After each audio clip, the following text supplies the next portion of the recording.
Hi, నా పేరు doctor Srividya. నేను మెడికల్ క్యాన్సర్ ఇన్స్టిట్యూట్లో మెడికల్ ఆంకాలజిస్ట్గా పనిచేస్తున్నాను. ఈరోజు లంగ్ క్యాన్సర్ ఎందుకు వస్తుంది అనేది తెలుసుకుందాము.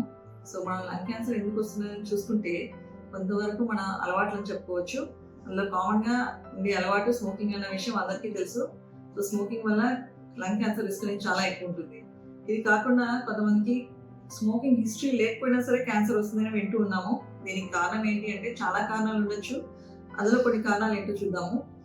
ఏంటంటే ఇంట్లో ఎవరికైనా స్మోకింగ్ అలవాటు ఉంది అంటే వారికి మాత్రమే కాదు, ఇంట్లో ఫ్యామిలీ మెంబర్స్ కూడా ఆ రిస్క్ అనేది ఉంటుంది. సో దీన్ని సెకండ్ హ్యాండ్ స్మోక్ అంటారు అనమాట. దీనివల్ల ఏంటంటే ఇంట్లో వాళ్ళకు కూడా క్యాన్సర్ మిగతా హెల్త్ రిస్క్ అనేవి ఉంటాయి.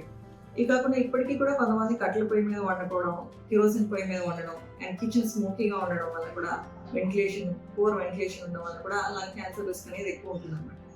ఇవి కాకుండా కొంతమంది ఇండస్ట్రీస్లో పనిచేసే వాళ్ళకి కెమికల్ ఎక్స్పోజర్, పొల్యూషన్ ఎక్స్పోజర్ వల్ల కూడా చాలా ఎక్కువ లంగ్ క్యాన్సర్ రిస్క్ అనేది ఉంటుంది. మనం మెయిన్గా చూసుకుంటే స్మోకింగ్ అండ్ పొల్యూషన్ అనేది మెయిన్ ఫ్యాక్టర్ అని చెప్పుకోవచ్చు. Thank you.